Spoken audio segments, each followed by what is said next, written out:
Hello everybody, great to see so many people here. Thank you so much for joining me. So we've got an hour together talking about AI. So it's great to see so many new faces and some other, well, let me not call them old faces, but people I know quite well. So great to see so many people here today. So in this time that we've got together, I want to talk about what the changes in AI mean for leaders in the room, because in the last 6 to 12 months, there have been some huge dramatic changes in AI. And for leaders, managing teams, managing ourselves, managing our organizations, that means some significant changes. So let's talk about what that means and specifically what that means for you as a leader. So my standard rules of engagement in all my presentations, if you've been here before, you know them. So the first thing is I want to give you things to think about today. So do what you can to avoid interruptions, distractions, and put on your thinking caps for this hour so that you get the most out of it. I also encourage you and invite you to be playful. So we are recording this, and if you're watching the recording, hello to you. You don't get to engage in person or online live as we are here today, but you still get some value from it. But if you are here live, then please take the opportunity to be playful. So you can ask questions in the chat as we go along, and I'm going to ask you questions as well. So when I say be playful, I mean like just take part, engage. It's better for you and better for everybody else in the room. You'll get more out of it that way. And also think big. So think about things that maybe aren't as practical as you know when you get back to work, but they might be, it's easier to think that way, think big, and then narrow it down when life gets in the way than the other way around. So think and be playful. But the most important thing is I'd love you to have some actions that you can take away and put into place immediately. So soon after we finish, there's some specific actions that you can take away and put into place. So make that one of your goals for this session. Okay, so the first question I've got for you as a leader, and let's use the emoji buttons here. So, you know, if you've used Zoom before, you know where the emoji buttons are. Use the emoji buttons on your screen to pick an emoji on how you feel about AI. Okay, so just pick one of the emojis and we'll see what the general emotion in the room is like. Okay, good. So some people are loving it. Some people are open-minded. Some people are clapping thumbs up. Good to see. Excellent. Okay, great. So overall, there's I would say it's leaning towards a positive, but obviously there's some people who are still concerned about it or interested in it or amazed by it.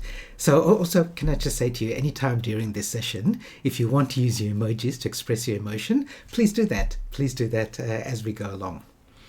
The other thing I'd like to know is where are you? So we're going to do a little bit of a Where's Wally here.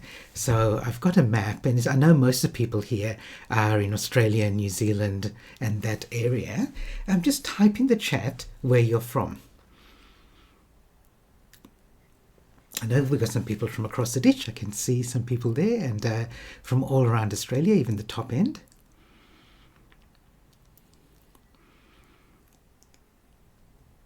Great, okay, fantastic.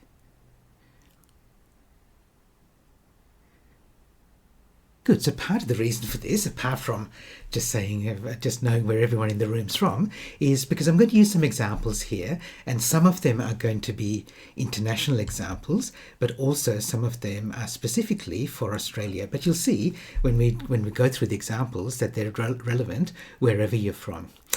So AI. So we're almost into the third year of everyone knowing about generative AI. And AI has been around for a long time. So way back when I was at uni in Perth, at the University of Western Australia, I did a computer science degree, and my thesis was in AI. So I've been following and tracking AI since the 1900s. But of course, it's changed a lot since then. And at that time, way back, more than 30 years ago, it was really only geeky people like uni students and some real techie people who had access to AI and who were able to use it. And even then, you had to have quite strong technical skills to be able to program it and work with it. Now, of course, that's not the case. So I just wonder, let's do a quick test here. On a scale of 1 to 10, how much do you use AI in your teams? Because remember, we're talking about leaders. So 10 means we use it every day. It's an integral part of everything that we do. 1 means we haven't really started using it yet. And then there's any numbers in the middle. So just in the room, where are we? Where are we?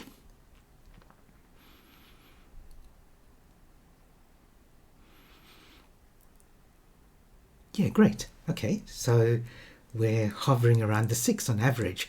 Now, people who've been to my sessions like this over the last few years, maybe you remember, and if you don't, I certainly remember, that when I asked this question, say 12 months ago, certainly 18 months ago, the number was around 3 or 4.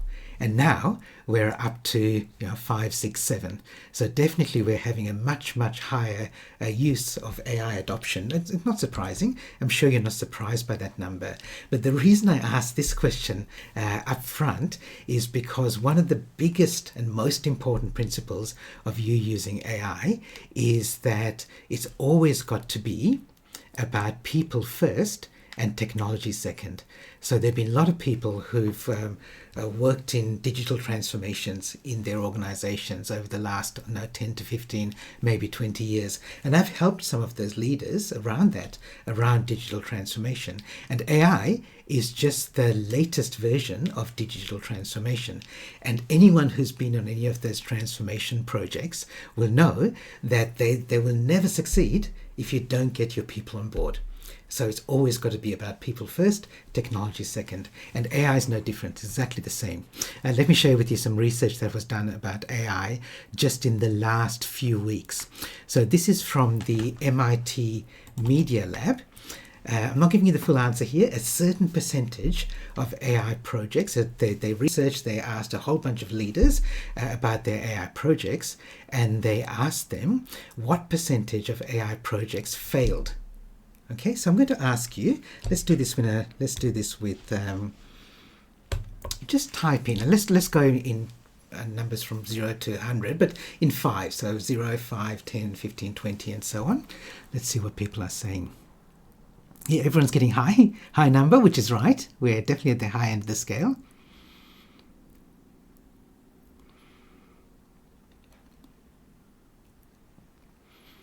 All right, so we seem to have hovered around 80.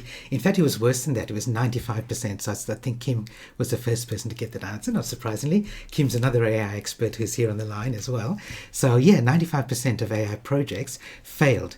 Now, we'll talk about why that was the case a little bit later, but just understand that a lot of people are using AI at the moment and not doing very well with it.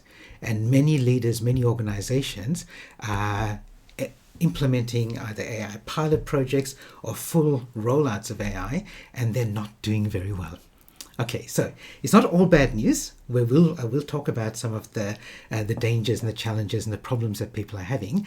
I'll also, as we go along, I'm going to share some success stories of AI as well. So it's not all doom and gloom. It's definitely not all doom and gloom. But let's start with one of the biggest areas when we talk about people and AI. So it's AI and jobs. Okay, so some people are concerned about AI taking jobs, and there's a reason for that concern, and there's legitimate reason. Also, some people are unreasonably concerned about it, but still, as a leader, you need to manage the concern, not only the reality of whether it's actually going to, whether it's going to happen. Let me show you some research that was done by Google at the start of this year. They looked at AI use around the world, and they broke it down by country, so I can conveniently give you the Australian results, that 3 out of 4 people are using AI at work. So these are knowledge workers who are using AI at work. So it's pretty high, right? Like in Australia, we're doing a pretty good job of adopting AI in our workplaces. Good.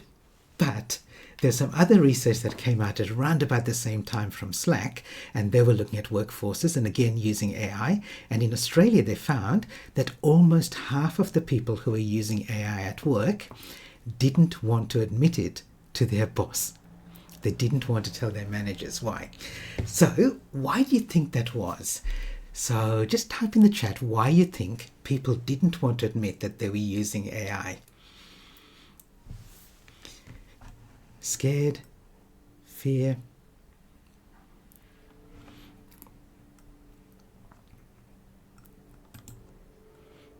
feeling like they're cheating. feeling they would be judged.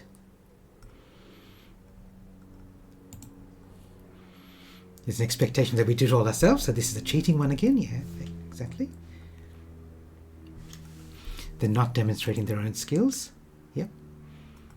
They have to teach others if they show that they can do it. Admitting an AI response would be better than their own. Interesting. Okay, so thank you for sharing that. And the top three responses have all come up. But there's one that I didn't see. So the top response was that they'd be seen as incompetent because they have to turn to the technology.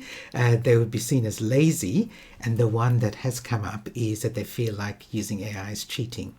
A little bit further down the list, but still an important one, is they're worried that if their bosses knew that they could, that their team members are using AI, well, maybe they don't need the team members anymore, and they can just do it themselves using the AI. Okay, so there are legitimate reasons, so that people might be using AI in your team and you may not even know about it. And there are legitimate reasons why they're doing it. They feel, whatever it is, lazy, they'll be seen as lazy, they'll be judged as incompetent, or they might fear for their job. One of the most common things that you'll hear AI experts and futurists say is something like this. It says, AI won't take your job, but a person using AI will. Can I just ask, can you type yes or no if you've heard somebody say that in the last few years?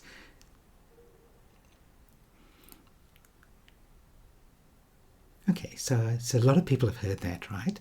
It's a very, very common thing that people say. And it's a great soundbite. It sounds fantastic. You go, oh, AI won't take your job, but somebody using AI will. Great soundbite. Mic drop. Leave the stage to thunderous applause. Unfortunately, I've never used this. And the reason I don't use it is, unfortunately, this is not true. This is not true. The second part of it's true, that a person using AI will be better equipped to do a job than somebody who doesn't use AI. So definitely that's true. So AI education and becoming competent and confident with AI is absolutely going to help you. But it's simply not true that AI won't take your job. It's already taking jobs. So we hear this now and people are looking around going, what are you talking about? This is already happening. So let me give you some examples of AI being involved in jobs. So start with a couple of more positive examples and then a couple of negative ones. This is one that came out recently with research done in Australian universities, and uni students are pretty smart. So many of them are using AI for when they get stuck with doing problem solving or essay writing or whatever. Not necessarily writing the whole essay, but they'll ask AI for help.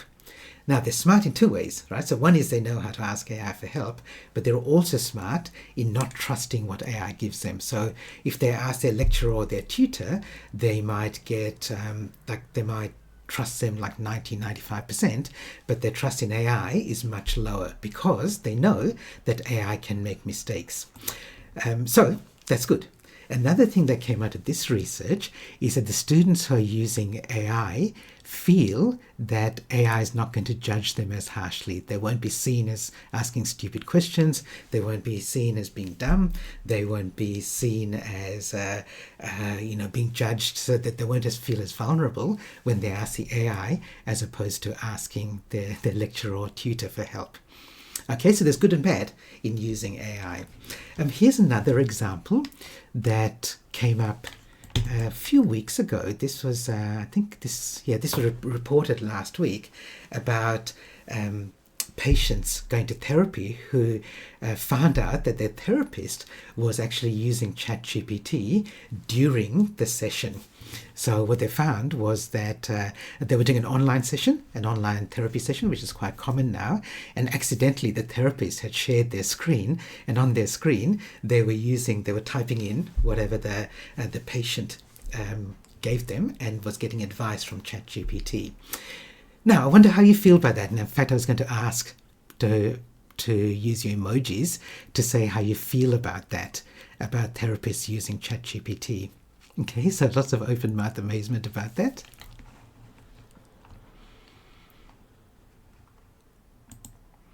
Yep, some thumbs down. Some people are angry about it.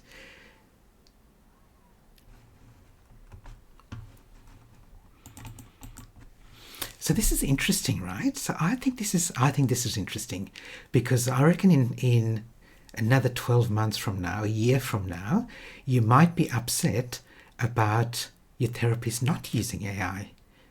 Because why wouldn't they tap into this other huge amount of the vast amount of knowledge that's out there to assist them? So it's still an assistant. It's not doing the therapy, but it's there for it to be used. And I can see a couple of people have said things like that. So Jason says this: 2 minds are better than one. Zorana absolutely raises the issue that you're worrying about sharing your private life with an untrained person, and maybe untrained tech that's getting access to that. Sally says, yeah, we didn't have consent. And Ray, yeah, confirms that. Right? So it's interesting that I think attitudes are going to change in the future in the way that you expect or understand that people are going to be using AI. So you at one level you accept it, and the second level is where you actually expect it. So AI use is going to be much bigger in the future, and this is an example of where you can agree with somebody using AI will take a job away from somebody who's not using AI. Okay, so those are examples where AI is going to be integrated into our jobs. So if you're a leader, these are the sort of things that you should be thinking about. And the issues that people have raised here about consent and disclosure and privacy and transparency, they're all the sort of things that we should be thinking about as leaders when we start rolling out AI in our workplaces and for our teams. Now, let's look at the other side of it, which I said is the one that is not true. That AI won't take your job. It absolutely will. It absolutely will, and it's already taking jobs. So, for example, like I asked people beforehand when I emailed them to the people who'd registered and said, what's your biggest challenge with AI? Here's one from Stephen, and he said essentially this: it's difficult to talk to my people about the advantages of AI when they're worried that it might take their jobs. And as I said, the evidence is already out there. Here's an example in Australia, really well-known company, Atlassian, who has a strong reputation for looking after its workers and giving them a positive workplace. They very recently fired 150 people because they figured that AI could do their job better. And to make it worse, and this also made headlines, is that the people were given a pre-recorded message from the CEO, a video recording, to tell them that they lost their job. Now the CEO said actually that wasn't the case, Mark Cannon-Brooks. He said actually what happened was each of their managers spoke to them individually, but he did a pre-recorded message that went out to everybody as well. Regardless, doesn't make any difference how you were told, 150 people lost their jobs. Here's another example that happened recently with CommBank. So CommBank in its call center got rid of 40 to 50 people and replaced them with AI, only to find that the AI wasn't good enough and they had to rehire those people. At the time when those people lost their job, there was even an article in the Fin Review about one of the employees. She lost her job, and she said, part of the last things that she did was training the AI to take over her job. So, like we think that if you think that AI is not going to take your job, just be aware that people in your team may still be worried by it and concerned by it. And it is a real concern. So whether or not that concern is valid, it's still a concern that needs to be addressed. Okay, so let me just see. There's some comments coming in here, which I'll respond to. So Joe said, ANZ said the recent job losses. Well, yeah, so ANZ's another one that has recently announced just in the last couple of days, huge profits, but also letting people go. And they said it's not due to AI, it's just because of other reasons, other unspecified reasons. So, but you can understand why people are skeptical and cynical about it. Okay, and whether or not it's true, the concern is true and it is valid. Let me just see anything else.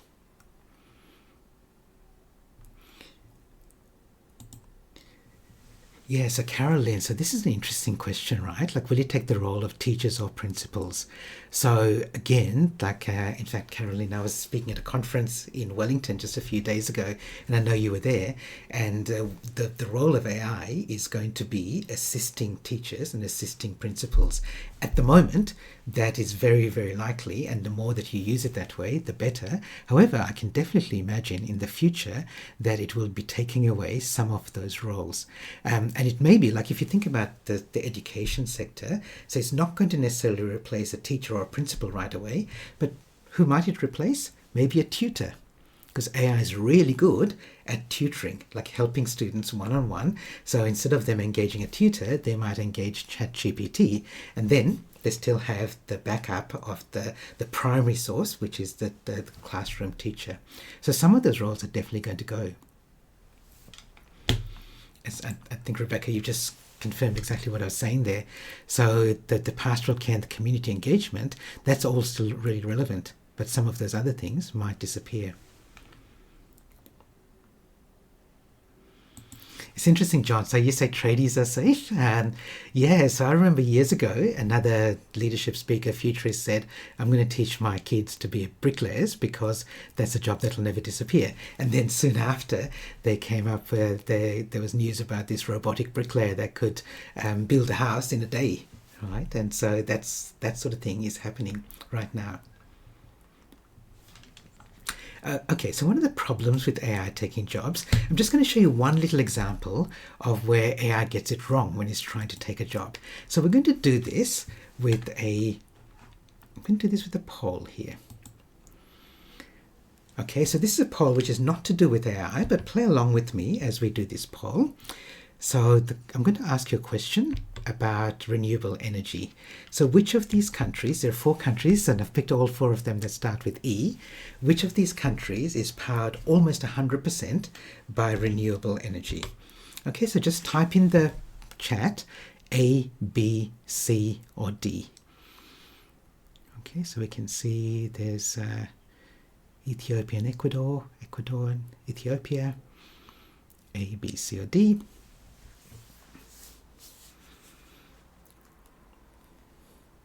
Okay, Estonia is winning at the moment. Okay, thanks everyone. Let me give you the answer. So the answer to this is Ethiopia. Ethiopia is powered almost 100% by renewables, which in this case is almost all hydropower. And the first person to get that right was Fiona. Congratulations. Okay, so the reason I'm sharing this with you, the reason I'm showing you this is because I'm now going to ask you, this is the original question, I'm going to ask you a second question, which is very similar. So you know the answer now to the first question. This is not a trick. It's not a trick question anyway. It's almost exactly the same question. Which of these countries is powered almost completely by renewable energy? Again, answer A, B, C, or D. Okay, and it should be obvious now.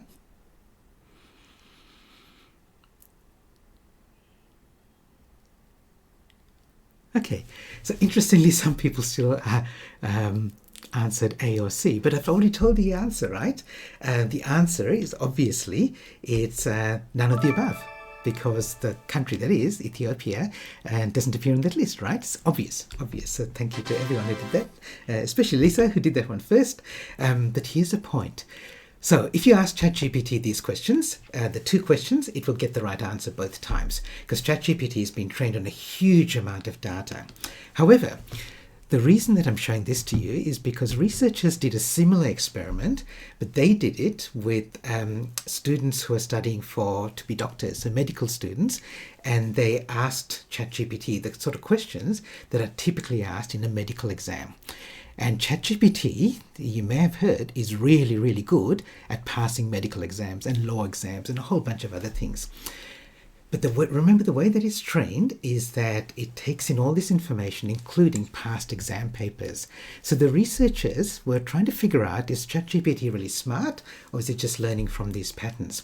So they asked a question like this. They didn't ask this country's question, but they asked a very complex medical question, which was from a past exam paper. And ChatGPT got it right. When they changed it slightly, where for the correct answer, they just put none of the above. Now, a human should have been able to get that right because it's exactly the same question, right? But ChatGPT couldn't get it right. It got confused because even though the questions are pretty similar, you should be able to guess know the answer. If you know the answer to the first one, you should know the answer to the second. But because ChatGPT hadn't been trained on that data, it couldn't understand the pattern to look for, to match from its data set. Because the data set was small, because if you're thinking about the medical knowledge compared to the whole world knowledge about geography and renewable energy, it's very small. So the more and more narrow your area of expertise gets, the worse that AI gets in being able to address the problems in that area. So in other words, the smarter you need to be able to solve a problem, the worse AI becomes. It's not true of general purpose problems, but it is true as we're getting to smarter and to more and more sophisticated problems. Just because the way that AI works is been trained on lots of information. Okay, so let me just quickly stop and check if there's anyone got any questions about what we've covered so far. Because I want to give you an example of how to get this right. Because I've shown you some examples of businesses that are getting it wrong. I'll give you an example of a business that's getting it right.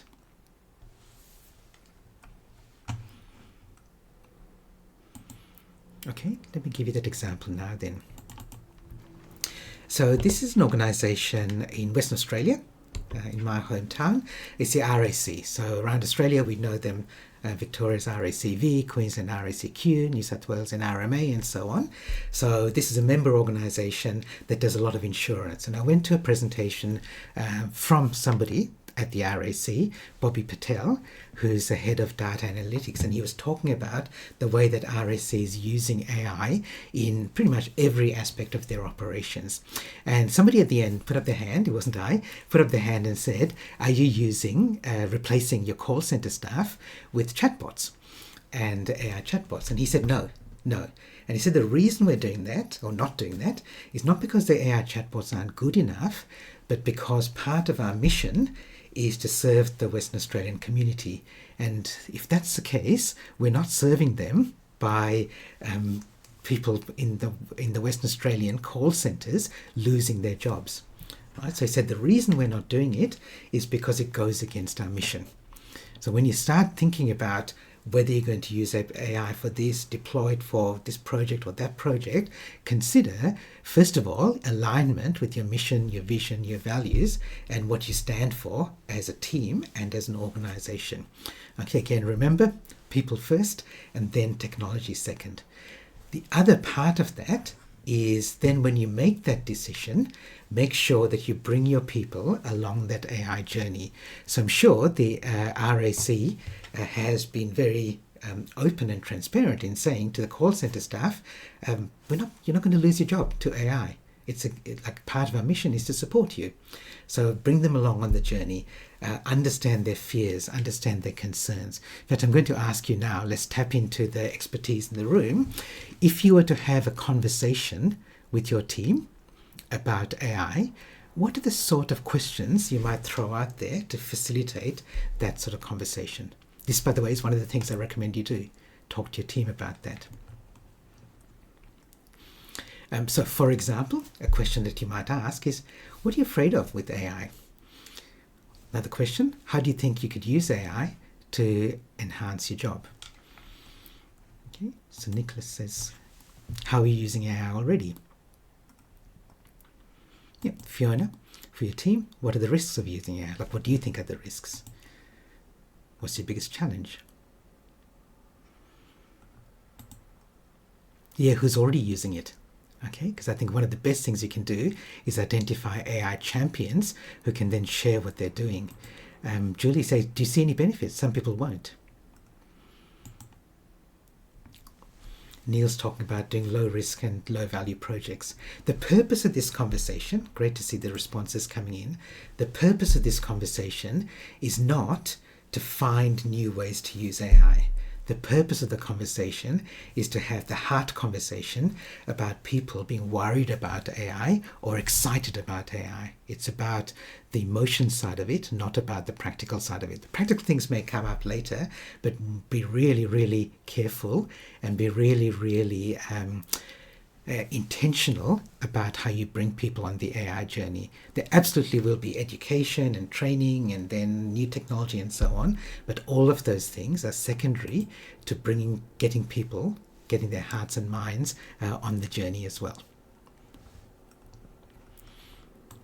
Okay, let me share with you another thing around AI that's pretty new. We won't spend a lot of time on this, but it's the idea of AI agents. So, for the last 3 years, we've been using AI by typing something into ChatGPT or Copilot. We get the response, and then we can do whatever we like with it. Okay, and then we get that information, and we can add our own human intelligence on top of it. Agents are the next big thing. In fact, they're already here, and they've been hyped up as the next big thing in AI. So the idea with an agent is this. So I tried this as an experiment. So a couple of weeks ago, I was speaking at a conference on the Gold Coast, and I asked ChatGPT in the agent mode to find me the best way to get to the Gold Coast from Perth. And it came up with a really good idea, actually, the way I would have done it myself. So it was smart enough to know, instead of flying through Sydney or Melbourne, it's better for me to fly to Brisbane and then get a car to take me down to the Gold Coast, which is the way I do it now. But also, if I'd given it my personal details, my Qantas frequent flyer number, and my credit card details, I could have asked the agent to actually do the booking for me, to book all of that travel. Okay, so that's the idea of an agent, that you can give it a task and it would go away and do the whole task, rather than just giving you a response and then you use that information to do the task yourself. So you can imagine there's some huge opportunities with agents, but also there's some huge risks and problems and challenges with using agents, especially now where the agent also you can integrate it with the other things in your system. So if you're using Copilot, it's already integrated with the Microsoft tools. If you're using something like ChatGPT, there's a little option to give it access to all your emails. So you could say, whenever an email comes in, respond to it on my behalf, so I don't have to do that.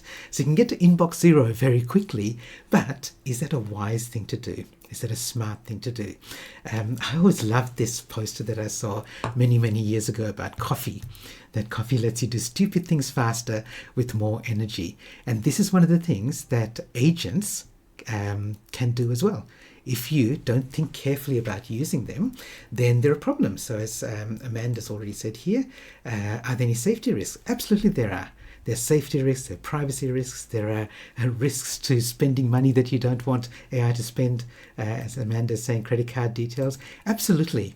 Okay, so using them well gives you huge productivity gains and efficiency gains, and even customer service and engagement gains, but you've got to use them well. And you've got to use them knowing some of the, so there's some new guardrails that you might want to put into place when you're using them. And the reason I'm saying this for us as leaders is that there are people in your team who have access to this right now, and they may use it unknowingly, in the same way as 3 years ago when they first saw ChatGPT, they were just typing in anything they wanted, including private and confidential information. Maybe you've taught them, maybe they've learned that they don't do that anymore, but maybe they've fallen into the same trap when they're using agents. And if you let AI just loose and make their own decisions, sometimes they can make very bad decisions. I'll show you just one example. I've actually got two examples here. This is Apple. Some years ago when it launched its credit card, there was a controversy and a scandal which made the news when an entrepreneur in the US and his wife both applied for Apple credit cards, and they both got approved, but the man got a credit limit which is 20 times bigger than his wife's credit limit on the card. And they had pretty much the same criteria for applying because their finances were shared and so on. The only difference was the gender. And Apple said, no, it must be a credit rating. We would never discriminate that way. But it actually turned out when they checked that she had a higher credit rating than he did, and yet this is what the AI did. So, and also the other thing about this story is we would never have heard about that unless it was these two people who saw it side by side, right? Otherwise, Apple would have been happily having this bias against women just because their AI told them, or was programmed to, when it read all the data, it wasn't deliberately programmed to be misogynistic, but it turned out to be based on the data it was working from.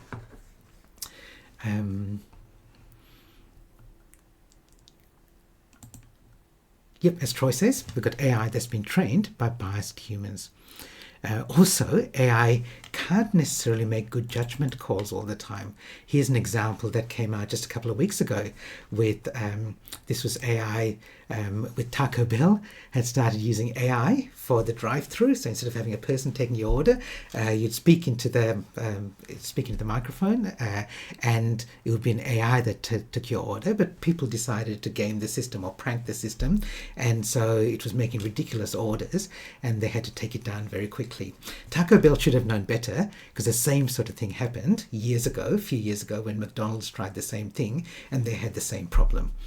Okay, because we didn't have, the important part of this is we didn't have humans in the loop. So as much as possible, have humans in the loop. Use AI to get your, to do the heavy lifting for you at first, but make sure you've got humans in the loop. So one of the best ways that I think we should think about AI is always think about having humans in the loop. I reckon we're going to get to a point very soon where there's going to be some AI that we're just going to be okay with not having humans in the loop, and we'll have to shrug and go, well, okay, that's fair enough. But at the moment, where you've got the opportunity to have humans in the loop, do that. An example where that it doesn't happen, where we kind of take it for granted now, is things like Google Maps or Apple Maps. When you ask Google Maps to map your route to a destination, it knows the traffic, so it can give you the fastest route. It can give you the lowest carbon emissions route. It can do all those sort of things, and we kind of take it for granted that AI is smart enough that it doesn't have humans who are then overseeing all of that. So we're going to get to a point where that's going to happen more and more. But at the moment, we have got opportunities to have humans in the loop there.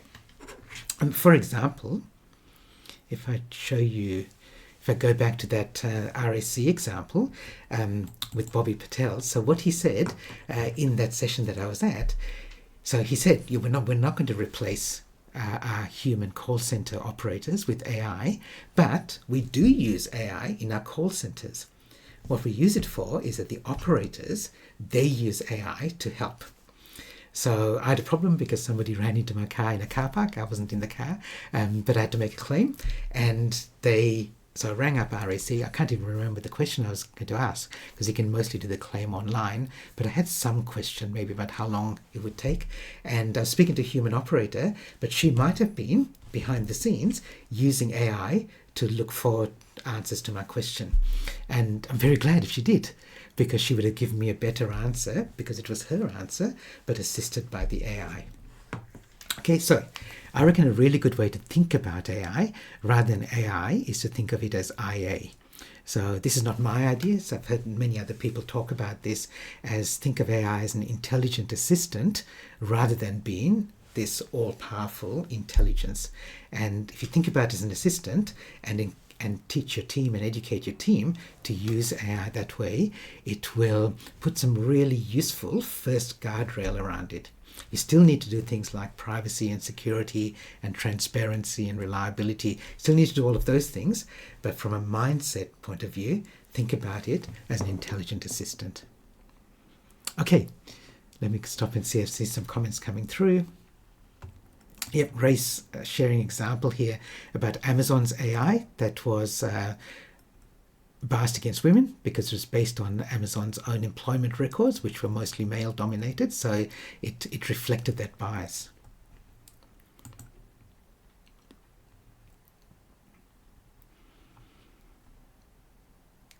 Okay, I've got a travel example, which I'm going to talk about another one soon, so we'll come back to that.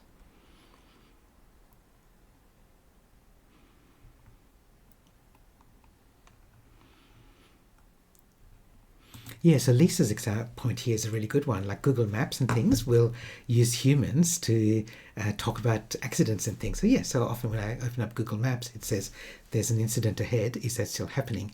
And I get the chance to enhance the AI, augment the AI with my own knowledge. Okay, and again, it's difficult to game that system. So just because I say there's no accident, if there are a lot of, Google won't only work on my input, it'll work on other drivers as well, and will change its knowledge, the Google Maps, based on what it's getting from a number of people. Okay, good.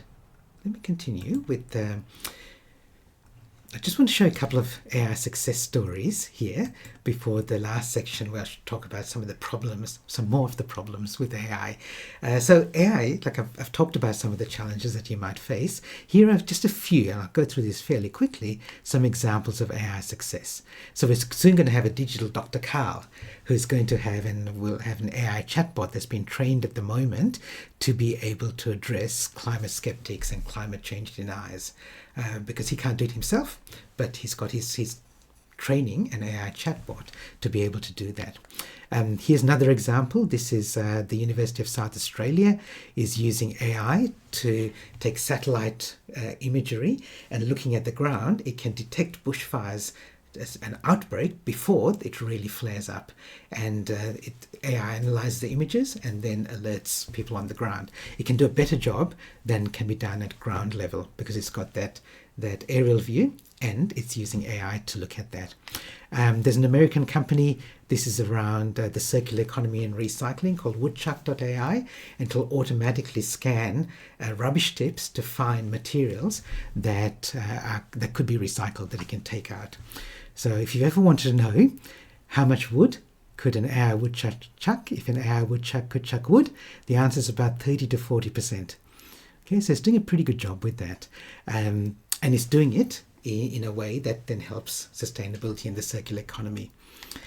In Africa, there's an AI app that many African farmers, like here's one in Ghana, is using called Farmerline, that helps them do climate smart farming based on weather predictions and soil composition and irrigation techniques, so that they can do more sustainable farming and get high yield of crops.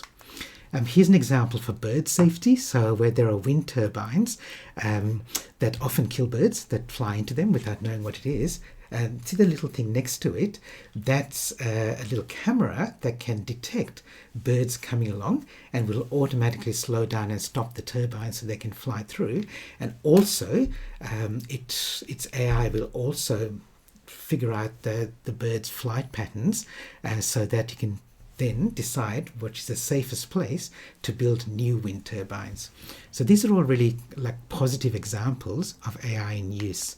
Last year, AI played a big role in winning a couple of Nobel Prizes. It wasn't the AI itself, but people who used AI won the Nobel Prize in physics and in chemistry. One was around AI systems in physics, and one was about healthcare.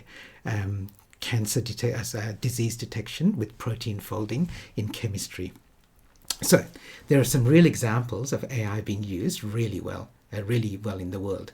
So it's not all doom and gloom, but there are also some problems. So let's have a look at a couple of those problems with the use of AI. I'm going to pick a couple that came out fairly recently. So here's one. This was one around schools, where a couple of years ago, the Australian reported that cheating is rampant in schools. But they weren't talking about students, they were talking about staff who were using AI to create lesson plans which weren't compliant with the curriculum. Even the smart teachers who said, make this compliant with this section of the curriculum, they didn't realize that AI could still not follow that exactly, because we know AI makes up stuff. So it was an education problem. In fact, in this case, it was a bit of extra knowledge that actually gave them a false sense of security. A couple of years ago, I reported this story because I was outraged that, do you remember there was a Senate inquiry into alleged wrongdoing by Big Four consulting firms with government contracts, and a group of 3 academics wrote a submission to the Senate inquiry, and they'd used AI to generate part of that submission, and it completely made up stories about wrongdoing by KPMG and Deloitte and companies like that, and that was submitted to this Senate inquiry, and they admitted that they used AI to make false allegations. like this wasn't malicious, it was ignorant. They didn't know they were doing it, that it could do that. But this was pretty serious stuff. Like these are academics, their day job is to write reports and cross-reference and carefully check sources, but because they didn't know that AI could make up things, they made these mistakes, and they got away without even a slap on the wrist. All they did was withdrew it and they resubmitted it without those stories in there. So I was outraged on behalf of the Big Four at the time, and now you may have seen in the last couple of weeks, Deloitte has been found to allegedly or suspected of using AI in some of his reports that he's offering to clients, because again it's making up things, and it's probably come from AI because they've used AI to generate that. So even people who should know better, they don't. Okay, they're still making those mistakes. You also see with AI, quite often if you do a Google search, at the top now you'll get an AI overview. I'm sure many people here have already seen that, and more people are using those AI overviews rather than going to websites, and many of them are trusting it. Here's an example I did when I was in New Zealand on Monday speaking at a conference. I just want to make sure, and I remembered how to do Optus roaming and turn it on my phone, so I did a Google search, and the Optus website was the first website, but above that was the AI overview. And again, I could have gone to the website, but the AI overview is convenient, it's simple, it gives me instructions, and it could be wrong. It wasn't in this case, but many people are trusting that, not knowing that it could be wrong. Here's a travel example. This is one from an organization I know. There's a travel agent who said that quite often she has clients coming in and they bring to her an itinerary that they've used ChatGPT to do the research, but as you can see here, sometimes it has flights that don't exist, sometimes it has dangerous travel without, and it doesn't know. So she used that as an opportunity to educate her clients about that. So it's like Dr. Google all over again. And again, this is one of the things that we're going to face. And as a leader, you and your team may be facing that as well. Your customers, your clients, your patients, whatever you call them, are going to be using AI and coming to you with their AI knowledge, rightly or wrongly. Question from Rebecca here. Will this change the way we structure websites? Yes, in fact, the research is already showing that website traffic is down a lot. So there's people who previously used Google and click on a website, now they just read the AI overview and they don't bother clicking on the website. So it's not only changing the way we structure websites, but it's also changing the way that we get found when people are looking for information. It's a whole other topic, but absolutely, Rebecca, it is happening at the moment.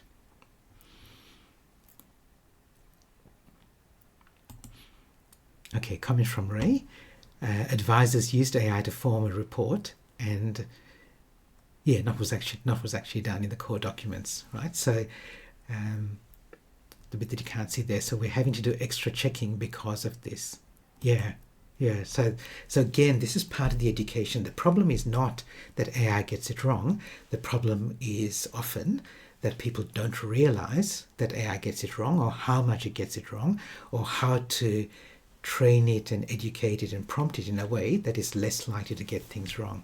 So it's a really big part of our future, as it is with any technology. So there's a story that I saw very recently, a few days ago, this article that said the tech industry has this dirty secret. The more that people learn about AI, the less they trust it. And I go, well, yeah, duh. That's exactly how it should be, right? We know that AI is not perfect. We know that we shouldn't automatically trust it. And now we should all know this, right? But it's not true. Not everybody does know that. So I remember a few years ago when I was teaching my niece Abby to drive. She was 16 and I did the first 10 or so driving lessons with her before handballing her over to her parents for the practice, for all the hours of practice she had to do. One of the very first times we went out on the road, So she was in the driver's seat, I was in the passenger seat. We come up to an intersection at T junction, and she was turning left, so the easy turn rather than right across traffic. At the stop sign, she stopped at the sign, had the indicator on, was waiting to turn, looking to the right to make sure there's no traffic coming along. And there was a car coming along, but the car was also indicating left. In other words, it was going to turn into the road that we were coming out of, so it would have been safe for Abby to turn. And I said, Abs, hold on. Don't go until you're absolutely sure that this person is slowing down and stopping and turning.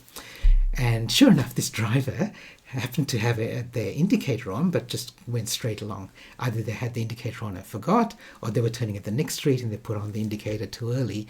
And Abby said afterwards, my heart was pumping. I could have died, because she automatically trusted that this driver was doing the right thing. And I said, yeah, Abs, this is one of the things you're going to learn. Like, she knew all the road rules. She was doing everything right. She'd already passed the written part of her test to get her L plates. But I just said, look, you just can't automatically trust that everyone is going to do the right thing on the roads. The more you drive, the more you learn not to automatically trust. And this is the same with AI. So a lot of people still don't know how much they can trust AI, or even that they should mistrust AI. So this is a really big part of the education that you do as part of your education piece. Okay, so our timing's going really well. So I want to show you one little other demonstration that I have here, which I wasn't going to show, but I will show it to you because we've got time for it. Okay, so it's a little bit of a fun thing to start with, and then I'll show you the AI angle to this. So this is kind of a lateral thinking puzzle, and you may have seen it, and if you've seen it, type in the answer. That's quite okay because it's been around for a long time. I saw this first when I was in my first job, so more than 30 years ago. Lateral thinking puzzles were kind of big in the late 1990s, and they were going around, and in our office we used to just ask these puzzles to each other. So here's the one. I'll give it to you here, and then type in the chat if you know the answer. So a man and his son are in a car accident. The man's killed. The son's rushed to hospital for surgery. The surgeon takes one look at him and says, I can't operate on him. This is my son. How is this possible? Chat away, please. Chat. And sure we'll get people who've got the answer straight away, which is true. Lots of people have got it.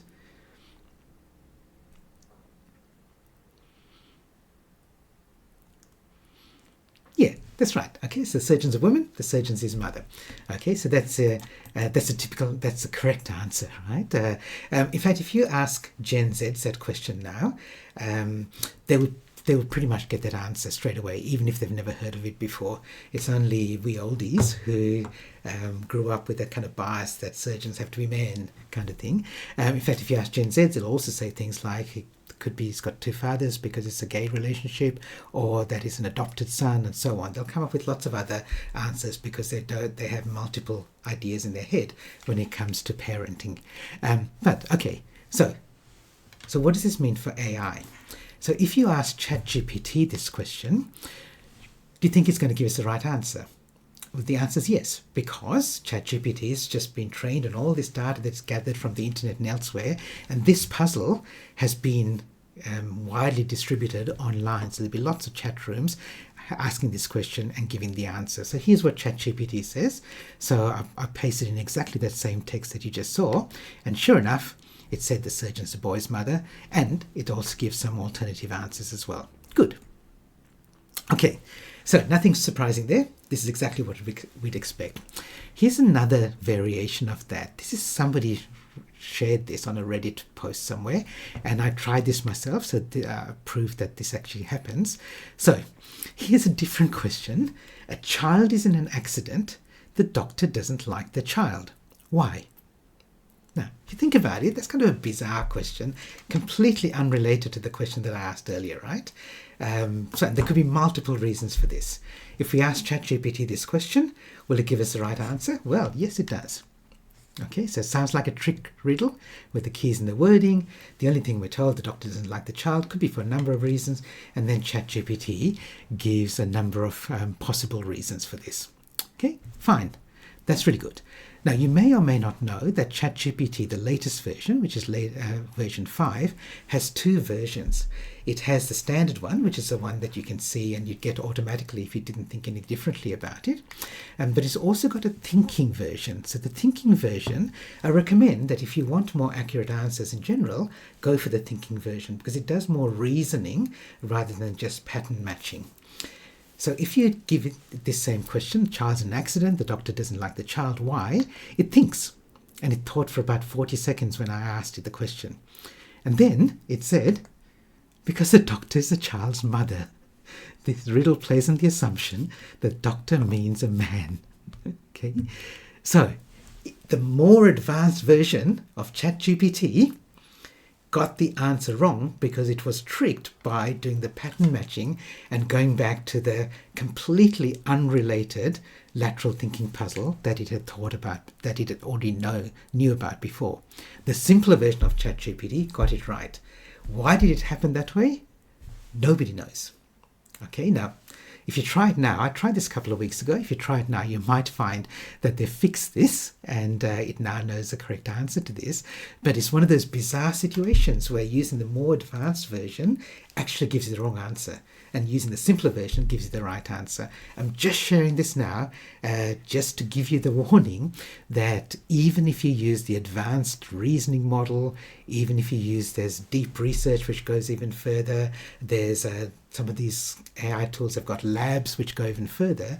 Even if you do all of those things, it doesn't mean that you're absolved of your responsibility from double checking and triple checking everything that you get.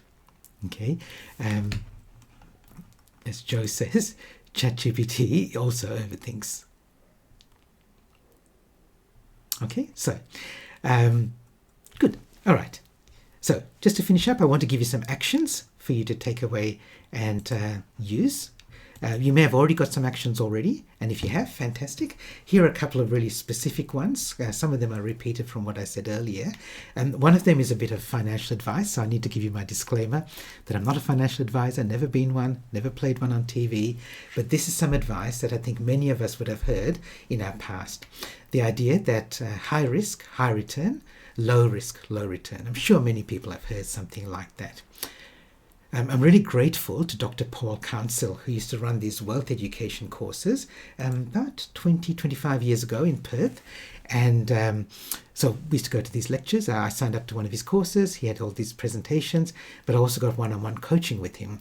And I remember having a coffee with him, sitting down at a cafe, and we were having a coaching session. And he said, mate, this is not the way to think about risk and return. So Paul's philosophy, which isn't as sexy, goes like this. It's all about knowledge. High knowledge, higher potential return, and high knowledge, lower potential risk. So make sure that whatever you do with AI, and this applies not just to financial investments, but everything, increase your knowledge so you increase your potential return and lower your potential risk. Here's what somebody said to me as well. This was Pamela. She says that I want to use AI with myself, for myself and my team, but I'm waiting for the IT team to catch up. They haven't rolled out the full version of Copilot yet. And the solution to this is, there's obviously one solution is to wait, or to really push hard to get it. The other one is just do it yourself. Do it on your own time using ChatGPT, which everyone's got access to, and learn. Not only because you're doing work stuff outside your in your personal time, but because AI is going to be such a big part of our future that the education is investing in yourself, not only for your professional role, but for your personal role as well. I mentioned this, remember this at the start, from MIT Media Labs. So why do most AI projects failed? Well, it's interesting because the researchers, when they asked the leaders why their program failed, most of them said, oh, the AI is not good enough yet. In a year or two, it might be good enough. The actual reason is because they hadn't brought their people along on the AI journey. They hadn't educated their people on doing it. They hadn't integrated AI into their current workflows or tried to replace them with better workflows. They just said, here's a tool, use it. And that's never going to work. That's never going to work. Okay, so my last message for you. which I often say, is don't wait for all your ducks to line up in a row. Don't wait for things to be perfect. Don't wait for the next version of AI. Don't wait till you have everything in place before you start using it. Start before you're ready.